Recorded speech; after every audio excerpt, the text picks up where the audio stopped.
어디 가든지 주의 팔을 의지하는 저와 여러분 되기를 바랍니다.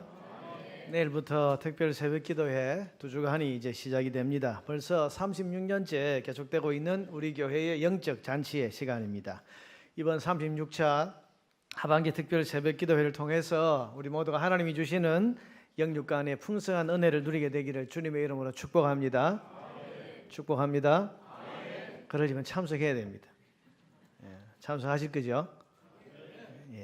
대답 안 하는 분이 조금 계십니다. 참석해야 됩니다. 기도해야 됩니다. 기도해야 됩니다. 지금 기도할 일이 얼마나 많습니까? 우리 그거 다 알고 있잖아요. 세상을 보면 참 기도해야 되겠다는 생각이 참 들 수밖에 없는 게 요즘의 현실인 것 같습니다. 지금 세상이 이상하게 돌아가고 있습니다. 그저께는 여러분 양심적 병력 거부라고 하는 이상한 이름의 주장을 대법원이 그대로 인정을 했습니다. 그래서 이제 나는 군대 못 가겠다. 그렇게 양심 선언을 하면 군대를 가지 않아도 되는 이상한 그런 나라가 되어버렸습니다. 여러분 안 그래도 이 국민들의 안보 불안이 참 지금 많이 있습니다. 정부가 잘 하겠거니 생각하지만은 그래도 그동안 보면 북한은 변했는지 안 변했는지 잘 모르지만은 우리 쪽에서는 벌써 지뢰를 다 제거하고 감시 초소를 DMZ 안에서 다 이제는 철거해버리고 북한의 전차 공격을 저지할 수 있는 대전차 그 방어 시설물 여러분 전방에 올라가면 그 좁은 도로 이런 곳에는 큰 콘크리트 덩어리 같은 걸 구조물을 만들어 놨어요. 그래서 이게 뭐냐 하면 거기 이제 혹 탱크가 이제 밀려오면 그걸 터뜨려 가지고 도로를 막아버리는 거죠. 그래 가지고 이제 그 탱크의 그 전진을 일정 시간 동안 저지하는 그게 이제 대전차 방어 시설물인데 이걸 다 걷어내 버렸습니다. 그러니 이제는 마음만 먹으면 언제든지 탱크를 몰고 서울까지 2시간 안에 달려올 수 있는 그런 또 환경이 되어 버렸는데 과연 이래도 안전한 건가 하는 그런 안보 불안이 국민들에게 있습니다. 물론 정부가 잘 하도록 우리가 기도하고 또 북한이 이런 평화 모드 속에서 어쨌든 약속을 잘 지키기를 우리가 바라고 있습니다만은 그래도 혹시나 하는 그런 국민들의 안보 불안이 있는 것이 사실입니다. 이런 판에 느닷없이 양심이라는 이름으로 군대 가기 싫으면 안 가도 된다고 하는 이상한 판결을 대법원이 내려놓았습니다. 여러분 종교적 이유로 병력을 거부하는 사람들 그 소수자들을 보호해야 된다고 하는 그런 취지인 것 같은데 여러분 그 보호해야 된다고 하는 그 종교가 어떤 종교입니까? 바로 여호와의 증인이라고 하는 그런 이단 집단입니다. 여러분 한국 교회가 이미 한국의 모든 건전한 교회들이 이미 그 여호와의 증인이라고 하는 그 집단은 성경에서 멀어진 것이고 성경을 자의적으로 해석하고 자기들대로 몇 구절만 따서 해석하는 그래서 왜곡된 신앙이라고 해서 그건 신앙이 잘못되었다. 잘못된 가르침이다. 그건 교회가 아니다라고 해서 이단이라고 하는 판정을 내려놓았는데 그런 이단 집단의 잘못된 교리를 양심이란 이름으로 법원이 인정을 해줘버린 겁니다. 그럼 여러분 그동안 그 교회를 이단이라고 하고 그 교회가 가르치는 성경의 가르침이 잘못된 것이고 사람들에게 해악을 끼치는 것이라고 그렇게 가르쳐온 기존의 우리 교회들이 다 잘못됐다는 이야기입니까? 여러분 그렇지 않습니까? 이게 종교적인 가르침 이건 여러분 어디에 물어봐야 되는 거죠? 정상적인 법원이라면 종교적인 이유로 병력을 거부하면 그 종교적인 문제에 대해서는 건전하고 건강한 교회에 물어봐야 됩니다. 그 가르침이 성경적인 것인가, 그 집단이 건전한 집단인가, 건강한 집단인가 하는 것을 건강하고 건전한 교회에 물어보고 판단을 해야 됩니다. 그런데 한국 교회가 이미 모든 교회가 이단이라고 잘못된 가르침이라고 그래서 저 가르침을 따라가서는 안 된다라고 그건 성경의 가르침이 아니다라고 말하는 그런 이단 집단이 신봉하는 교리를 신념이다 혹은 양심이라고 하는 이름으로 합법화 시켜주고 공인을 해줘 버렸으니까 여러분 이제 이 이단의 교리가 옳은 줄 알고 거기에 미혹되는 사람들이 얼마나 많겠습니까? 그 책임을 나중에 다 어떻게 지려고 하는지 모르겠어요. 여러분 벌써부터 이 여호와의 증인에 가입하려면 어떻게 해야 되는지 묻는 젊은 청년들의 질문이 빗발치고 있다고 그럽니다.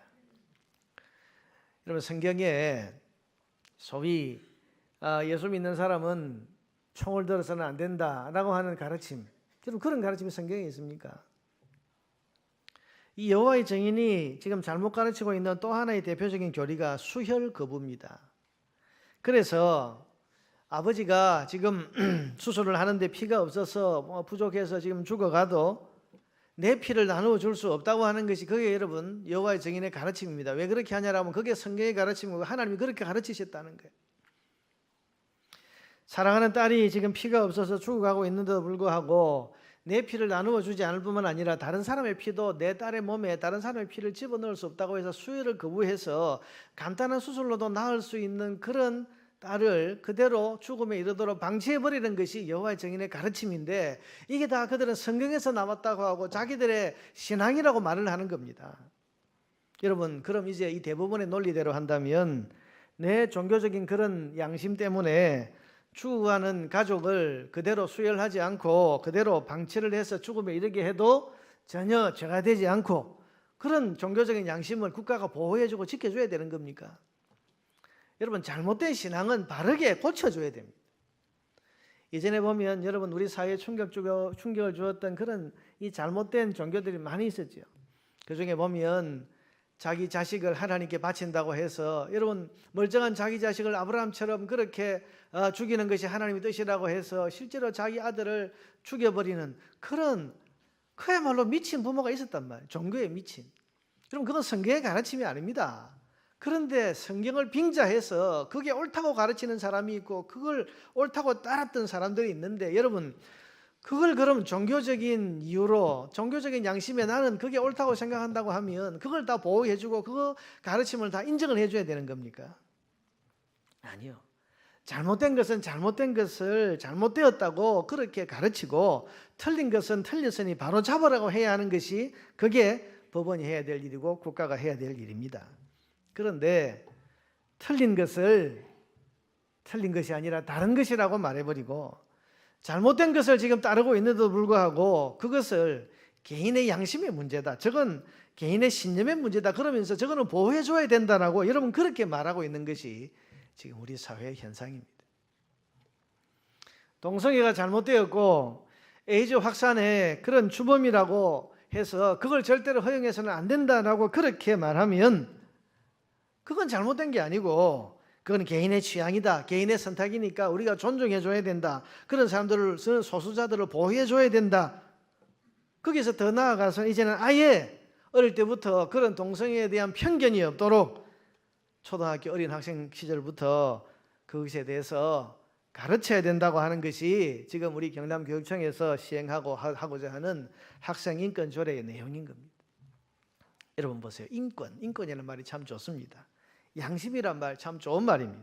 문화, 포용, 다양성 다 여러분 좋은 말들입니다. 그런데 여러분 독극물은 독극물이라고 말해야 되고 죄는 죄라고 해야 되고 악한 것은 악한 것이라고 해야 됩니다. 그런데 그걸 교묘한 말로 포장을 해놓고는 독을 가리켜서 조심해서 다루어야 할 것, 조심해서 먹어야 할 것, 먹다가 탈이 날 수도 있음, 조금 먹는 것은 나쁜 것이 아닐 수도 있음. 여러분 이런 식으로 써놓으면 되겠습니까? 그런데 지금 우리 사회가 이 대한민국 사회가 이념에 의해서 혹은 사상에 의해서 지금 이런 방식으로 흘러가고 있는 겁니다. 이러다가는 우리가 외부의 적이 아니라 우리 안에서부터 영적으로 무너지고 육적으로 무너지고 사회적으로 고스란히 무너져 내리고 말 것 같은 그런 위기감이 지금 있는 겁니다. 우리 경제적으로 살기 어려운 것도 큰 문제인데 여러분 그보다 더 문제가 뭡니까? 사람들의 성정이 점점 더 흉포화되어 가고 포악화되어 가고 그래서 이제는 아무 이유 없이 사람을 무참하게 죽이는 일들이 이제는 드물지 않게 이제는 일어나고 있고 그걸 또 보호해줘야 된다고 해서 술 먹어서 그랬으니 이해를 해주자 봐주자 심신미약이니까 봐주자 해서 여러분 그 지은 죄에 대해서 제대로 단죄하고 벌을 줄 생각을 하지 않고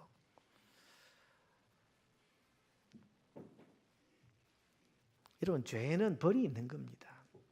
물론 우리가 살펴서 과중한 벌이 되지 않도록 하기는 해야 되지만 그러나 지은 죄에 대해서 책임을 지도록 해야 되는 것이 여러분 그게 정의입니다. 근데 여러분 이념에 의해서 사상에 의해서 지금 이 사회가 이상하게 흘러가고 있는 것 같아요. 정권을 잡고 있는 사람들은 오로지 수십 년 전에 묵은 일들을 계속 해내려고만 하지 도무지 현재와 미래에 대한 비전을 제시하지 못하고 있는 것 같습니다. 여러분, 이런 나라를 어떻게 하겠습니까? 이런 사회를 어떻게 회복시키고 어떻게 이런 거대한 사회적 흐름으로부터 우리 자신과 진리를 지켜나갈 수 있겠습니까? 오직 기도밖에 없는 줄로 믿습니다. 여러분, 기도해야 됩니다. 오직 기도밖에 없습니다. 오직 주만 바라볼 수밖에 없는 거예요. 오늘 12절에 여호사밧의 고백이 바로 그것입니다. 우리를 치러 오는 이 큰 무리를 우리가 대적할 능력이 없고 어떻게 할 줄도 알지 못하옵고. 여러분, 지금 세 나라의 적군 모압과 암몬과 마온, 이 세일산에 있는 이 주민, 이 세 나라 연합군이 지금 이 유다를 향해서 침범해 오고 있는데 그 앞에서 지금 여호사밧이 하나님 앞에 지금 뭐라고 하는가 하면 우리를 치러 오는 이 큰 무리를 우리가 대적할 능력이 없습니다. 어떻게 할 줄도 알지 못하겠습니다. 오직 주만 바라보나이다. 여러분, 꼭 지금 우리가 가지고 있는 마음의 심정이 이런 것 아닌가 생각입니다. 이미 흘러가고 있는 거대한 이 사회의 흐름을 어느 한두 사람의 힘으로 막을 수가 없습니다. 되돌릴 수 없습니다. 어느 한두 사람이 막고 되돌리기에는 이미 거대한 흐름이 되어버린 겁니다. 여러분, 누가 이 정부에 힘 있는 사람들의 생각을 바꿔놓을 수 있겠습니까? 누가 이 사회를 점령해버린 음란과 미혹과 이념의 영들을 이겨낼 수 있겠습니까? 여호사밧의 말처럼 우리는 우리를 치러 오는 이 큰 무리를 대적할 능력이 없고 어떻게 할 줄도 모르겠고 오직 주만 바라볼 뿐이다. 어떻게 할 줄을 모르겠다는 거예요.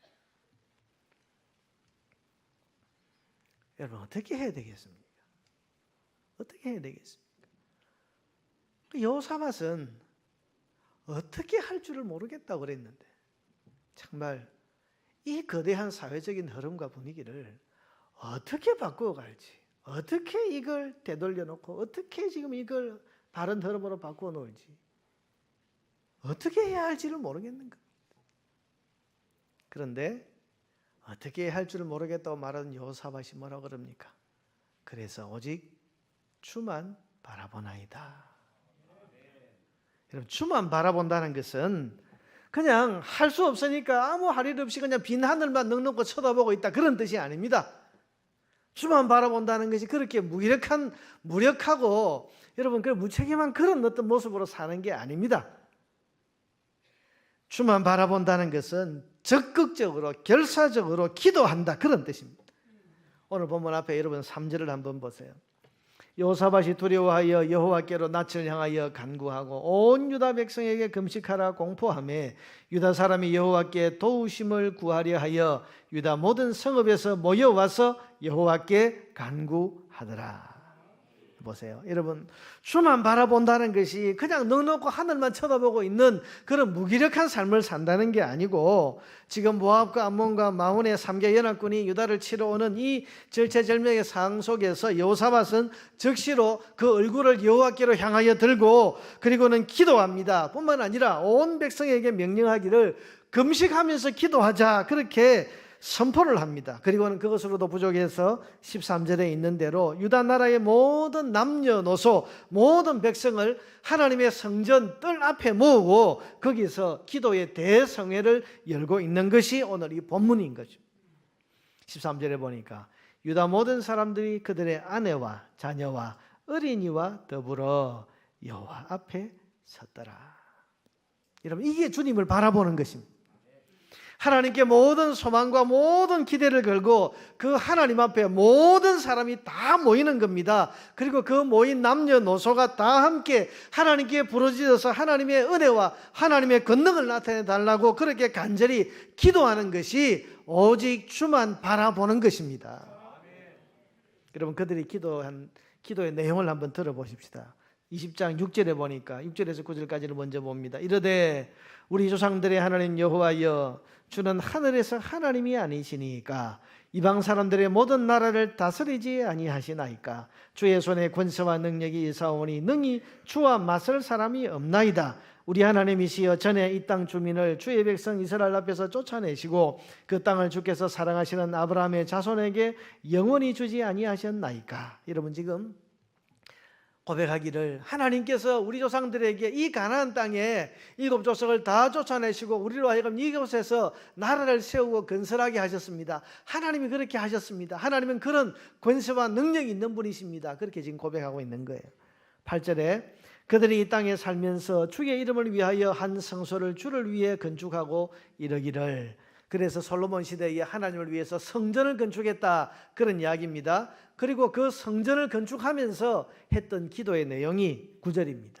만일 재앙이나 난리나 견책이나 전염병이나 기근이 우리에게 임하면 주의 이름이 이 성전에 있으니 우리가 이 성전 앞과 주 앞에 서서 이 환난 가운데서 주께 부르짖은즉 들으시고 구원하시리라 하였나이다. 여러분, 성전을 봉헌할 때 솔로몬이 하나님 앞에 이렇게 기도했거든요. 하나님, 이게 주의 이름이 있는 곳이고 주의 이름으로 세워진 성전이오니 이제 주의 백성된 우리가 환난이나 재난이나 전쟁이나 전염병이나 기근이나 이런 문제들이 있어서 이 성전에 와서 하나님 앞에 부르짖어 간구할 때에 하나님께서 우리의 기도를 들으시고 병을 고쳐주시고 적군을 물리쳐 주시고 모든 재난에서 우리를 건져내 주시옵소서, 그렇게 기도했는데 하나님께서 그 기도를 들으시고, 그래 너희들이 이 성전에 와서 기도하면 내가 너희의 기도를 듣고 병을 고쳐주고 적군을 물리쳐주고 모든 재난과 환난에서 너희를 건져내 주시겠다, 하나님이 약속하셨다는 거예요. 그래서 그 약속을 믿고 지금 이 성전뜰 앞에 우리가 다 모였습니다. 지금 그렇게 기도하고 있는 거예요. 10절에서부터 보면 옛적에 이스라엘이 애굽 땅에서 나올 때에 암몬 자손과 모압 자손과 세일산 사람들을 침노하기를 주께서 용납지 아니하시므로, 여러분 민수기에서 보면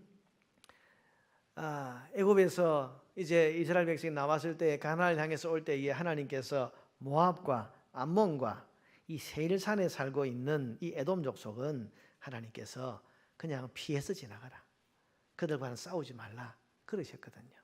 왜냐하면 모압과 암몬, 아브라함의 조카 롯의 자손이고 에돔 에서의 자손이고, 그러니 이거 함께 혈통을, 그래도 이방 민족이지만 혈통을 나누었기 때문에 그들과는 싸우지 말아라.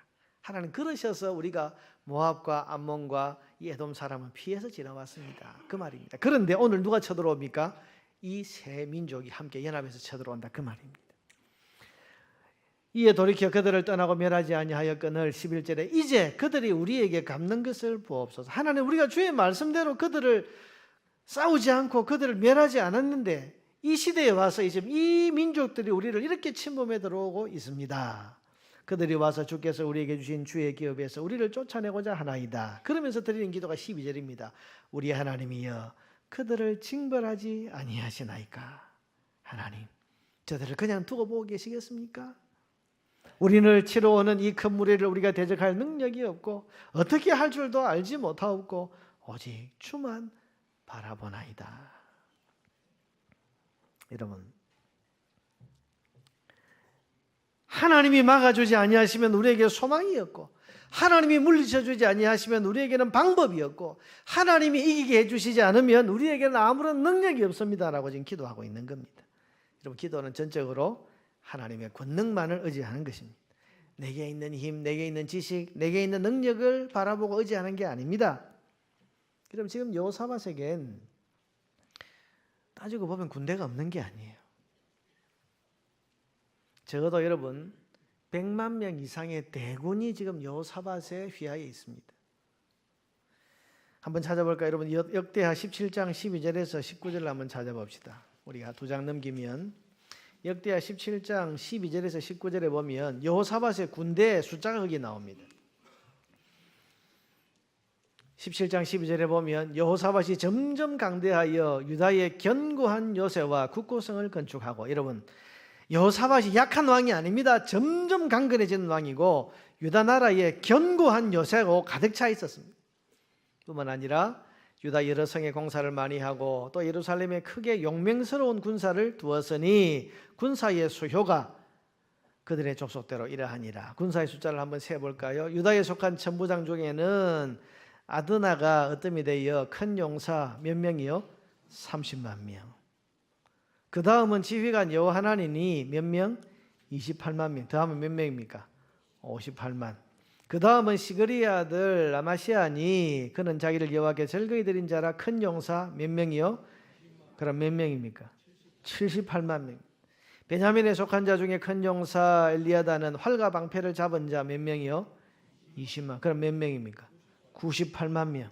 점점 늘어납니다. 100만 명이 가깝죠. 그 다음은 여호사밧이라 싸움을 준비한 자 18만 명. 몇 명입니까?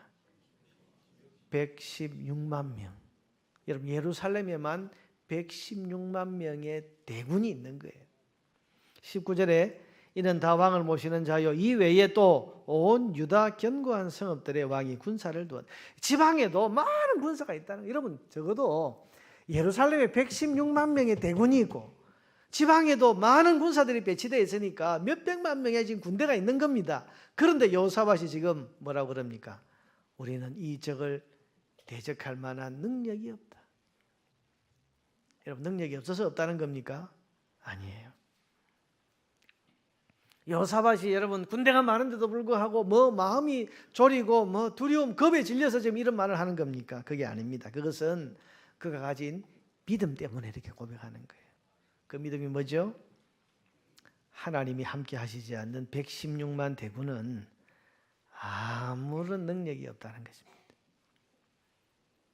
하나님이 함께 하시면 기드온의 군대처럼 300명의 군사라도 13만 5천 명의 미디안 대군을 넉넉히 이길 수 있다고 하는 것이 기도하는 사람의 믿음입니다. 반대로 하나님의 은혜가 없고 하나님의 은혜가 임하지 않는 군대는 그 군대의 숫자가 116만 명이나 된다고 해도 아무런 능력도 아무런 의미도 없다고 하는 것이 기도하는 사람이 가지고 있는 믿음인 겁니다. 그러니 어떻게 하겠습니까? 기도할 수밖에 없는 겁니다. 여러분, 약해서 기도하는 게 아닙니다. 약한 것을 깨닫는 사람이 기도하는 거예요.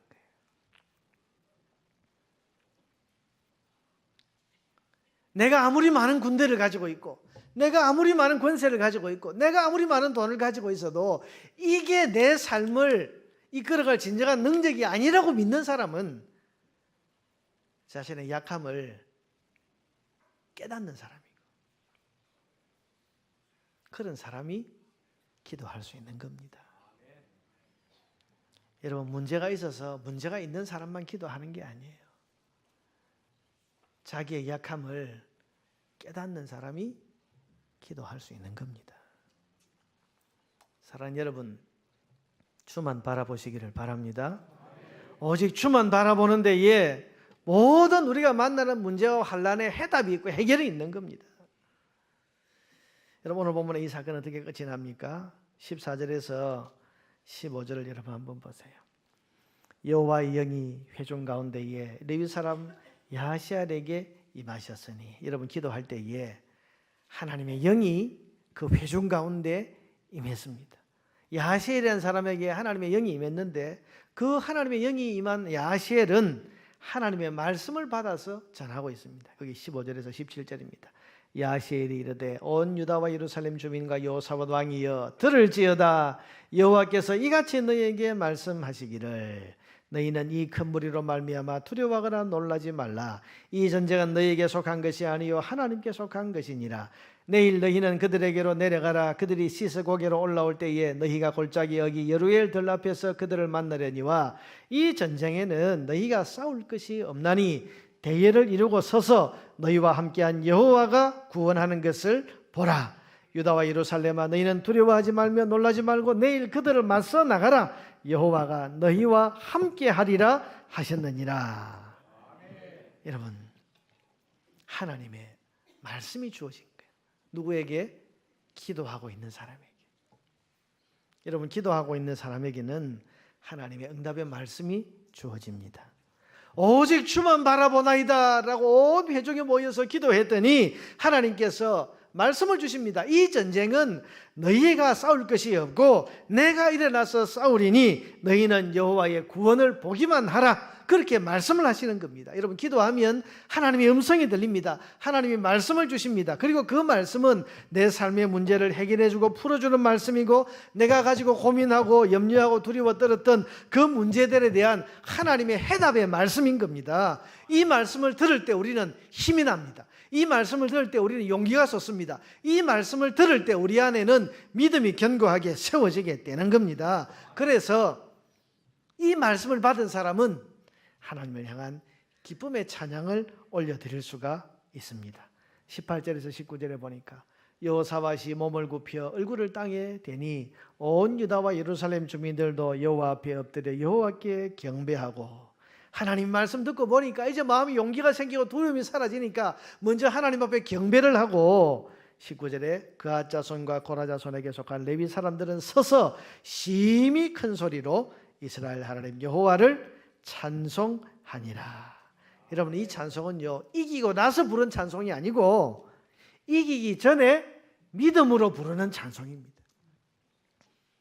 여러분, 문제는 여전히 있습니다. 아직 적군과 싸우지도 않았습니다. 적군이 밀려오고 있는 상황은 하나도 바뀌거나 달라지지 않았습니다. 그러나 하나님의 응답의 말씀을 들었기 때문에 그들은 그 속에 용기가 생겼고 담대해졌고 믿음이 생겼고, 그래서 그 믿음으로 말미암아 이기기 전에 미리 하나님을 향한 기쁨의 찬송을 부를 수 있게 된 것입니다. 여러분, 기도하는 사람은 찬송할 수 있습니다. 어렵고 힘든 문제가 풀리지 않았어도 기도하는 사람은 하나님을 향한 기쁨의 찬송을 소망 가운데 부를 수 있는 겁니다. 왜냐하면 기도하는 중에 하나님께서 우리의 믿음을 세워주시고 하나님의 말씀을 우리에게 허락해 주시기 때문입니다. 여러분, 이번 특별 새벽 기도 기간 가운데 여러분이 열심히 간절히 기도할 때에 하나님의 은혜의 음성을 듣게 되기를 주의 이름으로 축원합니다. 그 하나님의 말씀이 여러분의 마음의 염려와 두려움을 다 떨쳐버리고 하나님을 향한 기쁨의 찬송을 부르게 할 수 있는 그런 믿음의 음성, 믿음의 말씀들이 되기를 주님의 이름으로 축복합니다. 여러분, 이 믿음의 찬송은 이어서 무섭고 두려운 전투의 현장에서도 계속이 됩니다. 20절과 21절에 보니까 이에 백성들이 아침에 일찍 일어나서 드고와 들로 나가니라. 나갈 때 여호사밧이 서서 이르되 유다와 예루살렘 주민들아, 내 말을 들을지어다. 너희는 너희 하나님 여호와를 신뢰하라. 어제 하신 그 하나님의 말씀을 신뢰하라는 겁니다. 그리하면 견고히 서리라. 그의 선지자들을 신뢰하라. 그리하면 형통하리라. 어제 하나님이 선지자를 통해 주셨던 그 말씀을 믿어라, 신뢰하라, 두려움 없이 이 전도의 현장으로 나아가라는 겁니다. 그랬더니 21절에 백성과 더불어 의논하고 노래하는 자들을 택하여 거룩한 예복을 입히고 군대 앞에서 행진하며 여호와를 찬송하여 이르기를, 또 찬송합니다. 여호와께 감사하세 그의 인자하심이 영원하도다 하게 하였더니. 여러분, 찬송하는 사람은 믿음으로 어려운 현실 가운데서도 계속해서 찬송할 수 있습니다. 그런데 이 믿음의 찬송은 어떤 결과를 나타냅니까? 22절에 보니까 그 노래와 찬송이 시작될 때에, 여러분, 노래가 끝난 것도 아니고 시작될 때에 여호와께서 복병을 두어 유다를 치러 온 암몬 자손 모압과 세일산 주민들을 치게 하심으로 그들이 패하였으니 곧 암몬과 모압 자손이 일어나 세일산 주민들을 쳐서 진멸하고 세일 주민을 멸한 후에는 그들이 서로 쳐 죽였더라. 자기들끼리 분란이 일어나고 자기들끼리 서로 공격하는 사태가 일어나도록 하나님 역사하셔서 그야말로 어제 말씀하신 그대로 가만히 서서 하나님의 승리를 보게 된 것입니다. 그리고는 여러분, 결국 이 사건은 감사의 찬양으로 끝이 납니다. 25절과 26절에 보니까 여호사밧과 그 백성이 가서 적군의 물건을 탈취할세 본즉 그 가운데 재물과 의복과 보물이 많이 있으므로 각기 탈취하는데 그 물건이 너무 많아 능히 가져갈 수 없을 만큼 많으므로 사흘 동안에 거두어들이고 넷째 날에 무리가 브라가 골짜기에 모여서 거기서 여호와를 송축한지라. 그러므로 오늘까지 그곳을 브라가 골짜기라 일컫더라. 브라가 골짜기에서 하나님에 대한 감사. 여러분, 이 찬양은 어떤 찬양입니까? 응답받은 후에 부르는 찬송이에요. 감사의 찬송입니다. 사랑하는 여러분, 이번 특별 새벽기도 2주간 동안 간절하게 주만 바라보고 부르짖어서 이제 2주간이 끝난 셋째 주일 추수감사주일, 마침 추수감사주일입니다. 그날에는 우리가 이 자리에 모여서 바로 이 브라가 골짜기의 찬송, 응답받은 이후에 기쁨으로 부르는 감사의 찬송을 우리온 교회 모든 성도들이 다 함께 부르게 되기를 주의 이름으로 축원합니다. 저는 그런 소망과 기대를 가지고 이번 특별 새벽기도를 시작하는 거예요. 주만 바라보나이다라고 그렇게 전심을 다해서 기도할 때에 하나님께서 성령을 주시고, 그 성령은 하나님의 말씀을 그들에게 주셨고, 그 말씀을 받은 이스라엘 백성들이, 유다 백성들이 용기가 샘솟고 믿음이 그 속에 견고하게 세워져서 응답받기 전에 미리 하나님을 위한 찬송이 터져 나오고, 그 찬송으로 생활했더니 하나님께서 결국은 승리를 주셨고, 승리 이후에 이기고 난 이후에 감사의 찬송을 부르게 하는, 여러분 이 구조가 이 역대하 20장의 구조인데, 여러분 이것이 우리의 삶에도 그대로 이루어질 수 있기를 주의 이름으로 축원합니다. 기도해야 됩니다. 오직 주만 바라봐야 됩니다. 여기에 답이 있습니다. 사랑하는 여러분, 이 2주간 동안 새벽을 깨우고 여러 가지 난관과 유혹과 어려움들을 이겨내면서 새벽 찬바람을 맞으면서 이곳에 나와서 오직 주만 바라보나이다, 오직 주만 바라보나이다, 여러분 이 심령 가지고 하나님을 향해서 부르짖을 때 주께서 우리에게 응답을 주실 것이고, 그 응답 이후에 하나님을 향한 브라가 골짜기의 감사의 찬양을 우리 모두가 부르게 될 줄로 믿습니다. 이 브라가 골짜기의 노래, 감사의 노래에 한 사람도 빠짐이 없이 다 함께 참여하게 되기를 주의 이름으로 축복합니다.